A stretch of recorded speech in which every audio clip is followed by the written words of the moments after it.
मित्रों, ओम नमो नारायण।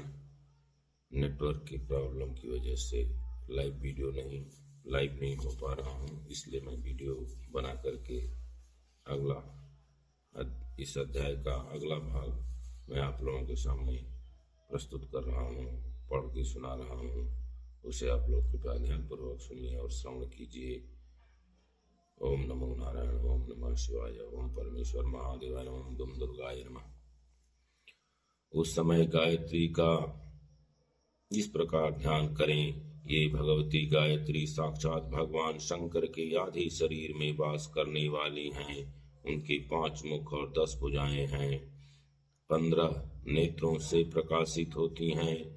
नूतन रत्नमय किरीट से जगमगाती हुई चंद्रलेखा इनके मस्तक को विभूषित करती हैं। इनकी अंग कांति शुद्ध स्फटिक मणि के समान उज्जवल हैं। ये शुभ लक्षणा देवी अपने 10 हाथों से में 10 प्रकार के आयुध धारण करती हैं। हार केयूर, बाजूबंद, कड़े, करधनी और नुपुर आदि आभूषणों से इनके अंग विभूषित हैं। इन्होंने दिव्य वस्त्र धारण कर रखा है।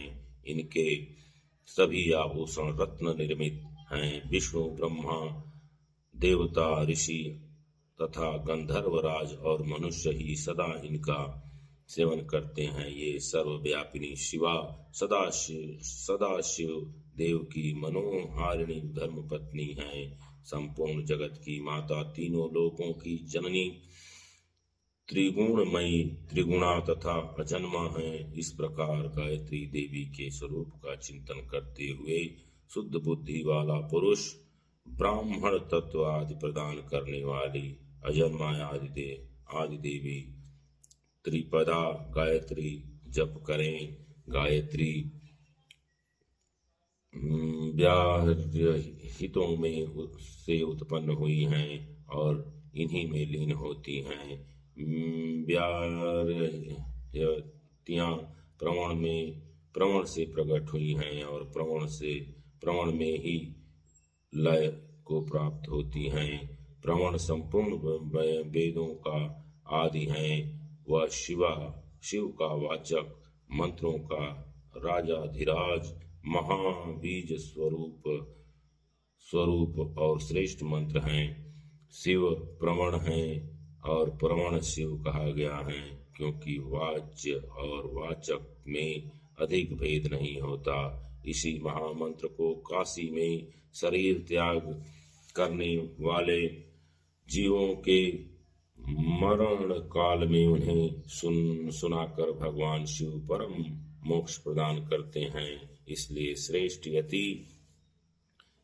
श्रेष्ठ यति अपने हृदय कमल में के मध्य में विराजमान एकाक्षर प्रवण रूप परम कारण शिव देवी की उपासना करते हैं। दूसरे मुमुक्षु, धीर एवं विरक्त लौकिक पुरुष भी मन से विषयों का परित्याग करके प्रवण रूप परम शिव की उपासना करते हैं।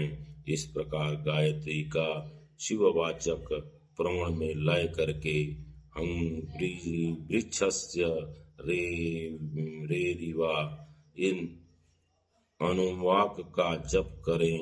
तत्पश्चात यस्छंद सामृषभ तैत्तिरीय इस अनुवाद को आरंभ से लेकर श्रुतः में गोपाय तक पढ़कर दारैषणासाच्य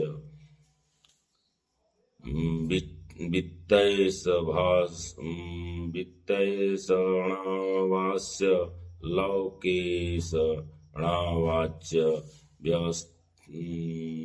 व्यतिस्तोऽहम् अर्थात मैं स्त्री की कामना, धन की कामना और लोकों में ख्याति की कामना से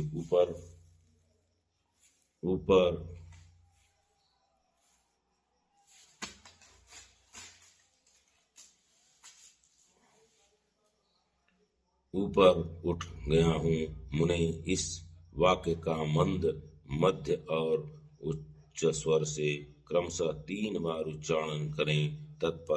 तत्पश्चात सृष्टि, स्थिति और लय के क्रम में पहले प्रणव मंत्र का उद्धार करके फिर क्रमशः इन वाक्यों का उच्चारण करें।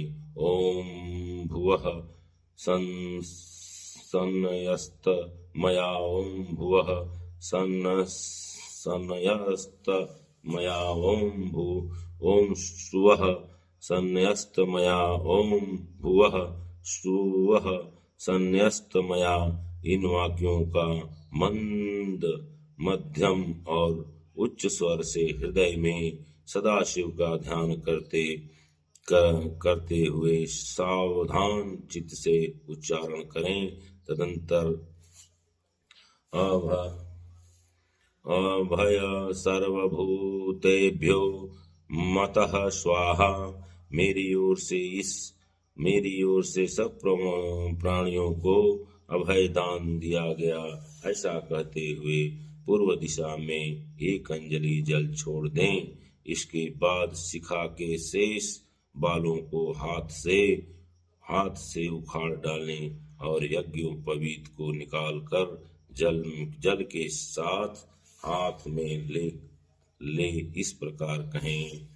ओम भुवः समुद्रः गच्छ स्वाहा, यूं कहकर उसका जल में ही होम कर दें। फिर ओम भुवः सन्न्यस्तः मया, ओम भुवः सन्न्यस्तमया, ओम सुवः सन्न्यस्तमया। इस प्रकार 3 बार कहकर 3 बार जल को अभिमंत्रित करके उसका आचमन करें। फिर जलाशय के किनारे आकर वस्त्र और कटी सूत्र को भूमि पर त्याग दें तथा उत्तर या पूर्व की ओर मुख करके 7 पद से कुछ अधिक चलें। मित्रों, सब ये त्याग करके 7 कदम से अधिक चलना पड़ता है। कुछ दूर जाने पर आचार्य उससे कहें, ठहरो ठहरो भगवान, लोक व्यवहार के लिए कौपीन और दंड धारण करो। यूं कह आचार्य अपने हाथ में ही उसे कटी सूत्र और कौपीन देकर गेरुआ वस्त्र भी अर्पित करें। सन्यासी को गेरुआ वस्त्र ही पहनना चाहिए मित्रों, गेरुआ वस्त्र भी अर्पित करें। तत्पश्चात सन्यासी जब उससे अपने शरीर को ढककर 2 बार आचमन कर ले, तब आचार्य शिष्य से कहें, इंद्रस्य व्रजोतसी, यह मंत्र बोलकर दंड ग्रहण करें। तब वह इस मंत्र को पढ़ें और सखामा गोपायोजः सखायो समिन्द्रस्य वज्रोऽंसि वास्त्रंघ्य सर्वमे भव यतापन्तन्निवारय। इस मंत्र का उच्चारण करते हुए दंड की प्रार्थना करके उसे हाथों में लें। तत्पश्चात प्रवण या गायत्री का उच्चारण करके कमंडलु ग्रहण करें। कमंडल ग्रहण करना पड़ता है मित्रों। तदंतर भगवान शिव के चरण बिंद का चिंतन करते हुए गुरु के निकट जाम वह 3 बार पृथ्वी में लेटकर दंडवत प्रणाम करें। उस समय वह अपने मन को पूर्णतया संयम में रखें। फिर धीरे से उठकर प्रेम पूर्वक अपने गुरु की ओर देखें। देखते हुए हाथ जोड़ उनके चरणों में के समीप खड़ा हो जाएं। संन्यास दीक्षा विषयक कर्म आरंभ होने के फल से ही शुद्ध गोबर लेकर आंवले बराबर उसके गोले बना लें और सूर्य की किरणों से ही उन्हें सुखाएं। फिर होम आरंभ करने पर उन गोलों को होमाग्नि के बीच डाल दें। होम समाप्त होने पर उन सबको संग्रह करके सुरक्षित रखें। तदंतर दंड धारण के पश्चात गुरु विराज अग्नि जनित उस श्वेत भस्म को लेकर उसी को शिष्य के अंगों में लगाएं अथवा उसे लगाने की आज्ञा दें। उसका क्रम इस प्रकार है: ओम अग्निरीति भस्म, वायुरीति भस्म, जलमीति भस्म, स्थलमीति भस्म, भयोमीति भस्म, सर्वहं वा इद भस्म मन एतानि चक्षुंसि। इस मंत्र से भस्म को अभिमंत्रित करें। तदंतर ईशानादि 5 मंत्रों द्वारा उस भस्म का शिष्य के अंगों से स्पर्श कराकर उसे मस्तक से लेकर पैर तक सर्वांग में लगाने के लिए दें। शिष्य उस भस्म को विधि पूर्वक हाथों में लेकर त्रयायुषम तथा त्रयंबकम इन दोनों मंत्रों को 3 बार पढ़ते हुए ललाट आदि अंगों में क्रमशः त्रिपुंड धारण करें। ऐसे त्रिपुंड धारण करें भस्म से। तत्पश्चात श्रेष्ठ शिष्य अपने हृदय कमल में विराजमान उमा सहित भगवान शंकर का भक्ति युक्त चित्त से ध्यान करें। फिर गुरु शिष्य के मस्तक पर हाथ रखकर उसके दाहिने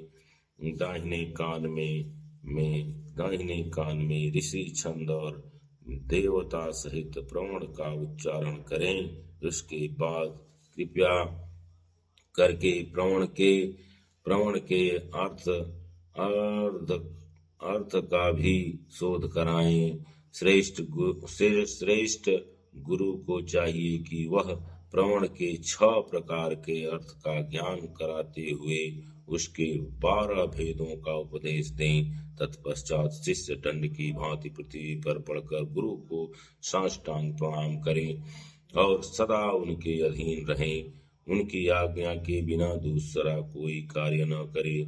गुरु की आज्ञा से शिष्य वेदांत के तात्पर्य के अनुसार सगुण निर्गुण भेद से शिव के ज्ञान में तत्पर रहे।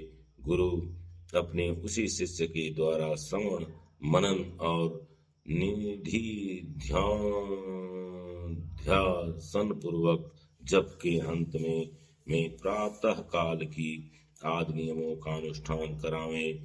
कैलाश परस्पर नामक मंडल में शिव के द्वारा प्रतिपादित मार्ग के अनुसार शिष्य वहीं रहकर शिव पूजन करे। यदि गुरु के आदेश के अनुसार वह प्रतिदिन वहीं रहकर मंगलमय देवता शिव की पूजा करने में असमर्थ हो तो उनसे अर्घा सहित स्फटिकमय शिवलिंग ग्रहण कर लें और कभी कहीं भी रहकर नित्य उसका पूजन किया करे। वह गुरु के निकट शपथ खाते हुए इस तरह प्रतिज्ञा करे: मेरे प्राण चले जाएं, यह अच्छा है। मेरा सिर कट जाए, मेरा सिर काट लिया जाए, यह भी अच्छा है। परंतु मैं भगवान त्रिलोचन की पूजा किए बिना कदापि भोजन नहीं कर सकता। ऐसा कहकर सुदृष्ट चित्त वाला शिष्य मन में शिव की भक्ति लिए गुरु के निकट 3 बार शपथ खाए और तभी से मन में उत्साह रखकर उत्तम भक्ति भाव से पंचावरण पूजन की पद्धति के अनुसार प्रतिदिन महादेव की पूजा करें। मित्रों, यह अध्याय समाप्त हुआ। ओम नमो नारायण, ओम नमः शिवाय, ओम परमेश्वर महादेवाय नमः। ओम दम दुर्गाय नमः। ओम हर हर महादेव। मित्रों, मैं वीडियो अब लाइव के माध्यम से नहीं, वीडियो के माध्यम से अपलोड करूंगा। इसे कृपया आप लोग ध्यान से सुनिए, ध्यान से इसके मनन कीजिए, चिंतन कीजिए। महादेव आप सबकी, आप लोगों का मंगल करें। ओम नमः शिवाय। ओम हर